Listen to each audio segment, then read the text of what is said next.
Attention, Commander Nation, what's happening today in Ashburn could define the next decade. Picture this, a rookie hungry for glory tearing up schemes in the trenches.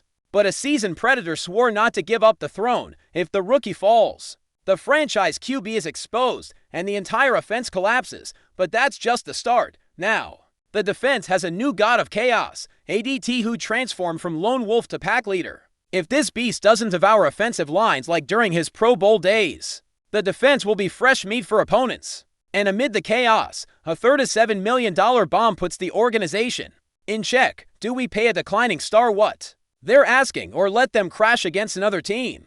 You decide. Do we build the future or bury hopes? This isn't just football, it's survival. Miss this, and you lose control of the season. Subscribe now and find out if your team survives or bleeds out.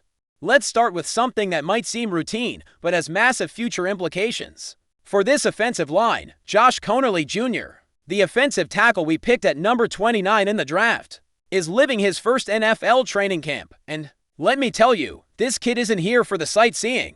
But before we talk about what's happening now, we need to understand exactly who Josh Conerly Jr. is and why the Commanders invested a first-round pick in him. This kid hails from Oregon, where over 3 seasons he proved to be one of the most consistent and technically sound tackles in college football. We're not talking about a project or potential player, we're talking about someone who protected elite quarterbacks and faced some of the best pass rushers in the Pac-12. What impresses me most about Conerly is his background. He's not just an athlete who came into football. This guy understands the game from a technical perspective. At Oregon, he was known for his exceptional footwork, understanding of protection schemes, and something pure gold for any offensive coordinator: his ability to make real-time adjustments during games. These aren't traits you can easily teach. These are qualities that come from within. When Conerly talks, and I want you to pay attention to this, he says, "I'm trying to go out there, be the best version of myself, the best communicator,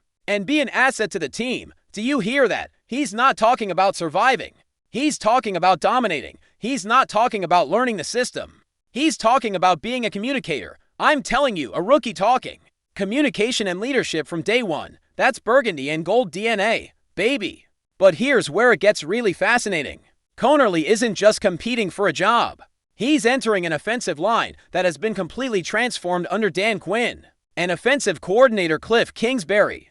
This isn't the same offensive line that struggled in previous years. We have new schemes, a new philosophy, and new energy running through that entire unit. Conerly's direct competition is Brandon Coleman, a second-year player already experienced in the system. Coleman had bright moments last year, but also showed typical inconsistencies of a young player. What makes this competition so interesting is that it's not simply veteran versus rookie. It's system experience versus pure first-round talent. Coleman knows the protections, understands the communications, knows exactly what Kingsbury wants from his tackles. But Conerly has something Coleman is trying to develop: that natural instinct for the game. And you know what's crazy about this whole situation? With Sam Cosmi missing the start of the season due to injury, Conerly could even move inside to play right guard. Do you realize what that means? A first-round rookie versatile enough to play multiple positions on the offensive line is an invaluable asset. We're not just talking about finding a starter.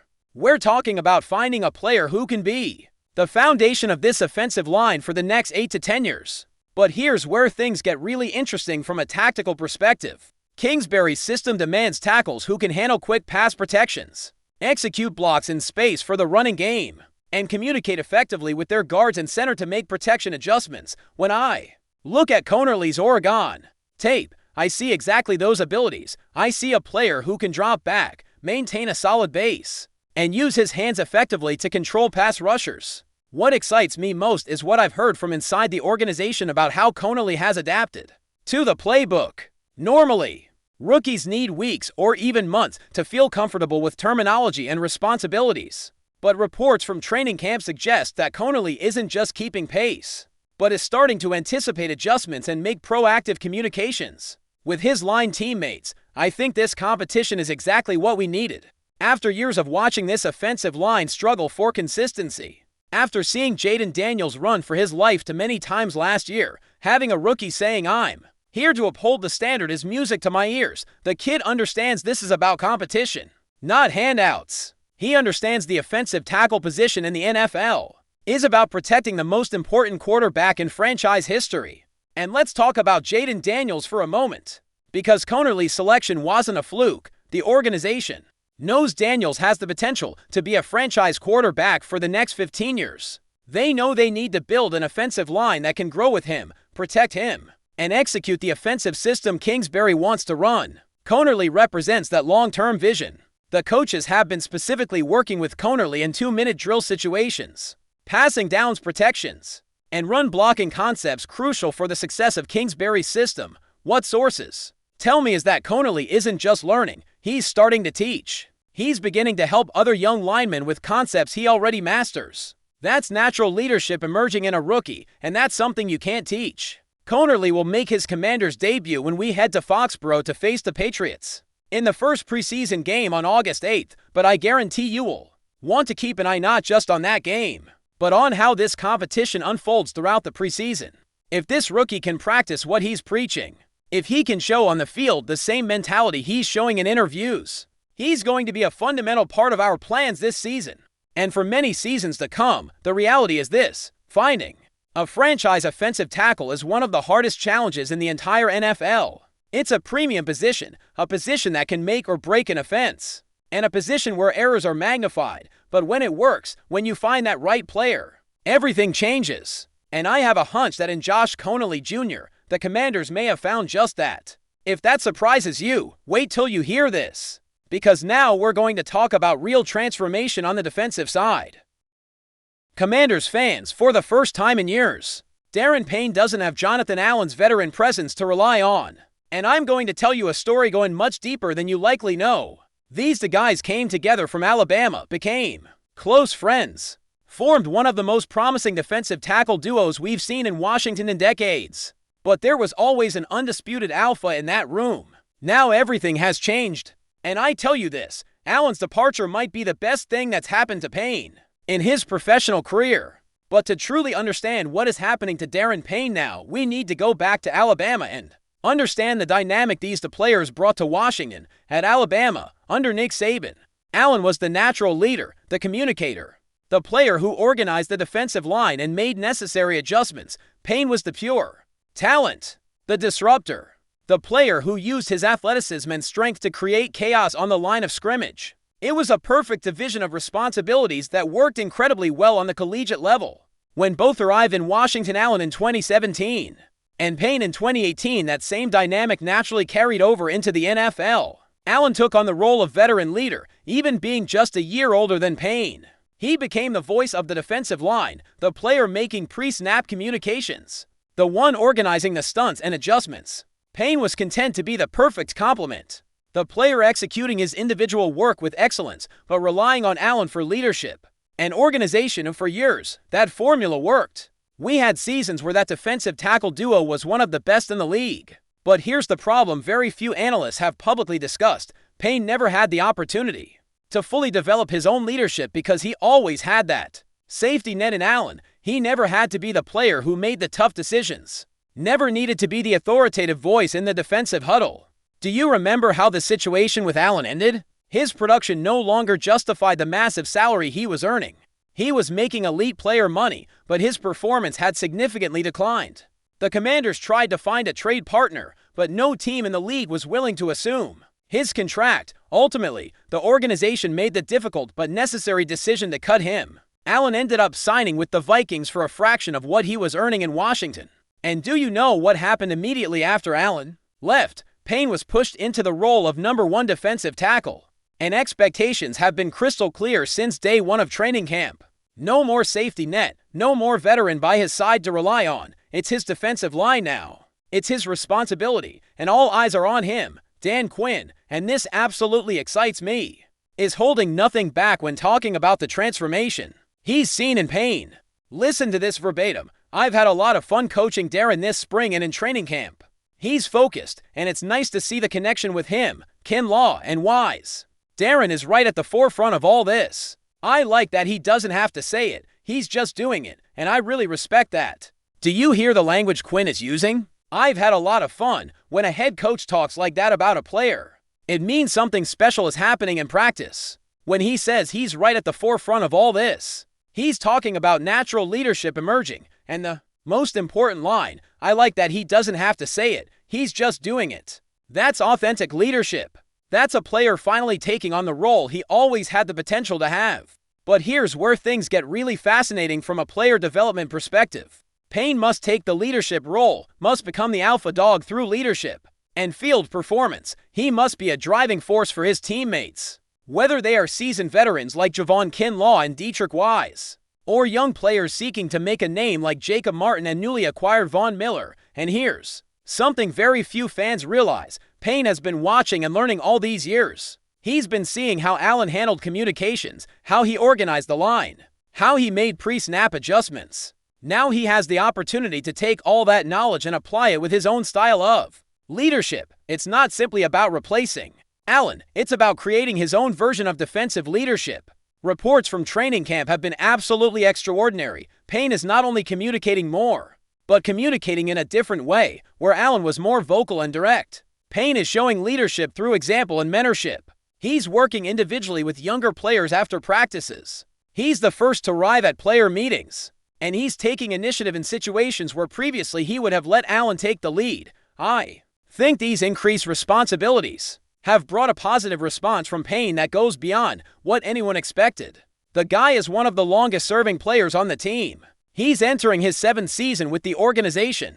He's the biggest salary cap hit for the Commanders in 2025, with a hit of over $20 million, but more importantly than all those statistics, he finally has the opportunity to shine outside Allen's shadow and show exactly who he is as a player and leader from a technical perspective. What's happening with Payne is fascinating. Under Quinn's defensive system, defensive tackles have expanded responsibilities. It's not just about penetrating and disrupting, it's about reading offenses, communicating changes, and coordinating with linebackers and defensive backs to create collective pressure. Payne is showing an understanding of the game that frankly we hadn't seen before at this level.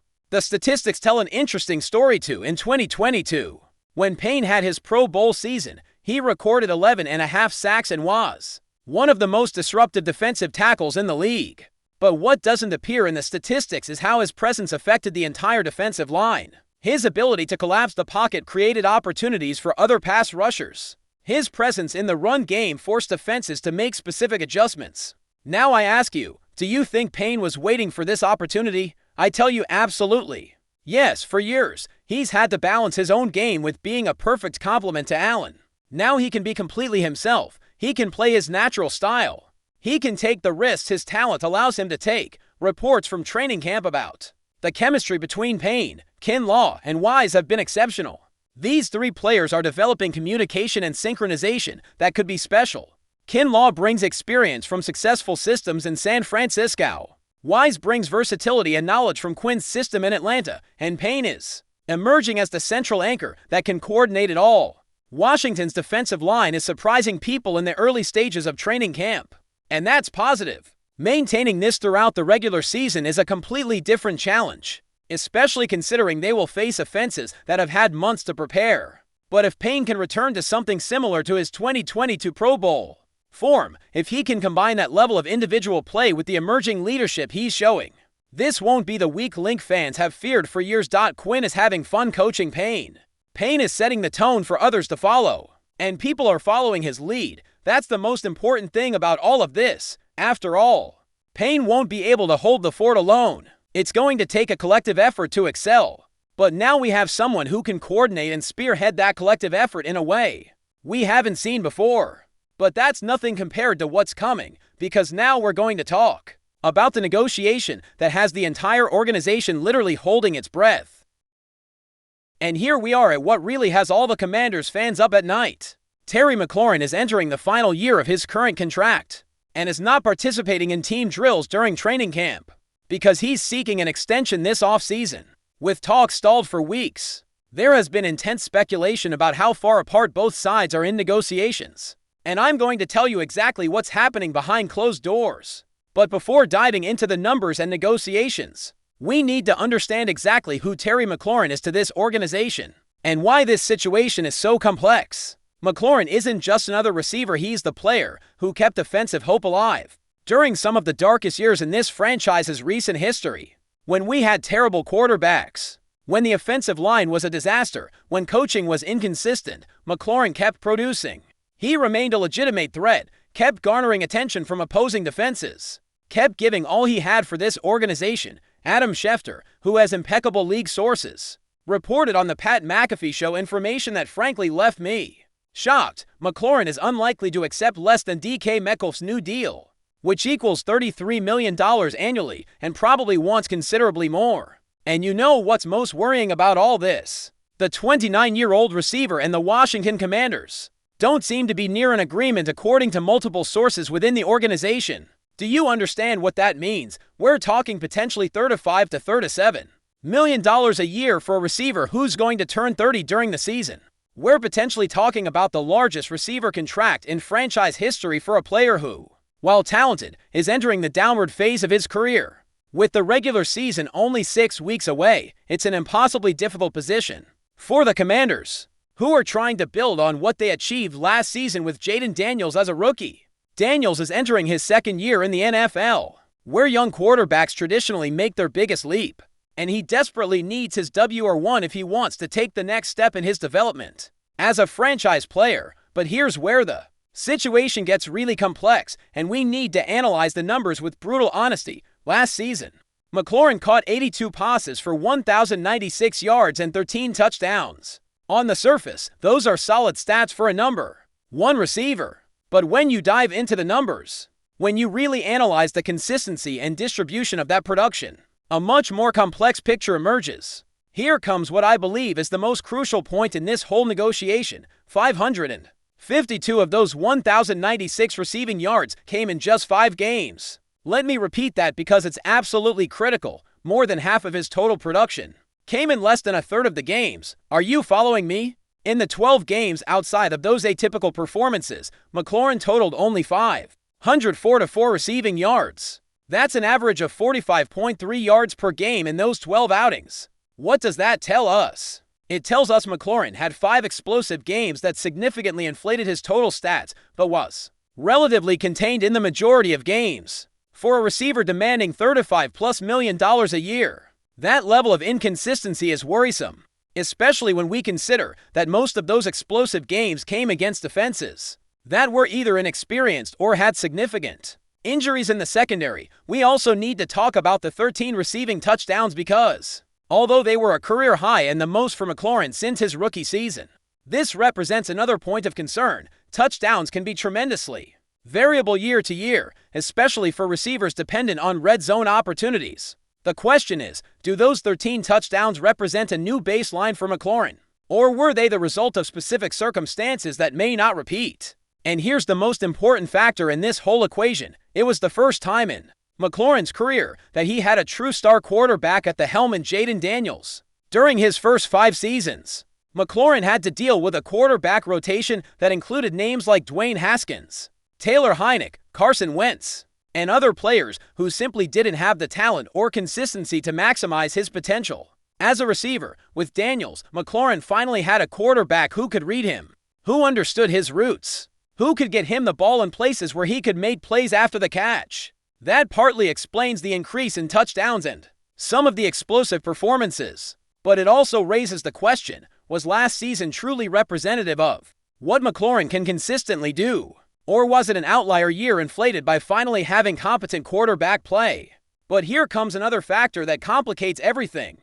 The acquisition of Deebo Samuel. With Samuel now in the fold, the offensive dynamic will change dramatically. Samuel will dominate targets in the screen game, on short routes over the middle, in third and short situations, exactly the areas where McLaurin accumulated many of his targets and yards after catch last season. Samuel is known for his ability to create after the catch, for his versatility to line up in multiple positions, and for his ability to generate big plays in short situations. That will inevitably result in fewer targets for McLaurin, especially in high-percentage situations that have been crucial for his production. From a roster-building perspective, we need to be brutally honest about what it means to pay $35+ million to a receiver who's about to turn 30. NFL history is full of receivers who sign massive contracts in their late 20s and then experience significant declines in their early 30s. It's a position very dependent on speed, explosiveness, and athletic ability, all characteristics that naturally decline with age, understandably. It seems Washington is reluctant to commit so much cap space to a receiver entering the potentially declining phase of his career. The organization has seen what happened with similar contracts around the league. They've seen receivers who signed massive deals and then couldn't justify the expenditure because their performance declined faster than expected. I think McLaurin is an exceptional receiver and has been one of the most consistent bright spots in this organization during difficult years. But the Commanders need to be smart in these negotiations. They need to balance the desire to retain a popular and productive player with the reality of building a complete, competitive roster. Paying $35+ million per year for a receiver nearing the end of his prime isn't good for team building, especially when you have other significant needs on the roster.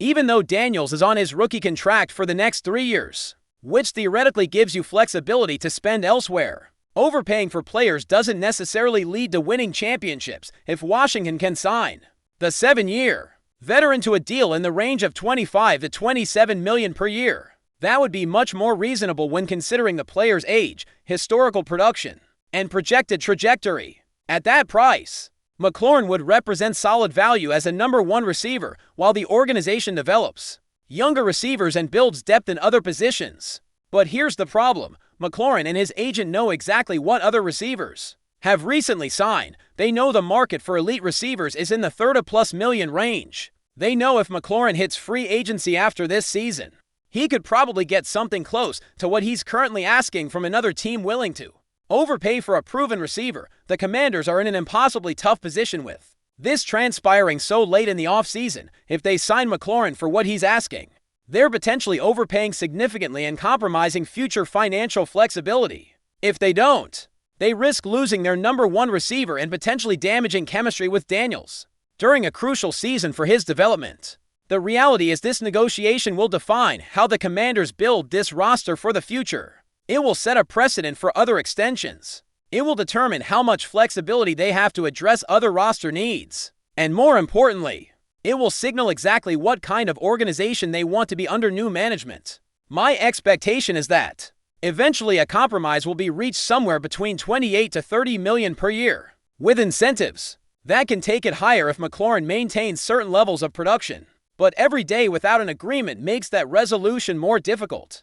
And every practice McLaurin misses is a missed opportunity to build chemistry with Daniels and the rest of the offense. This negotiation isn't just about money, it's about the franchise's future. It's about how we balance loyalty with pragmatism. And it's about whether the Commanders can make the tough decisions needed to build a legitimate contender. And I sincerely hope the organization finds a way to resolve this in a way that makes sense both financially and competitively.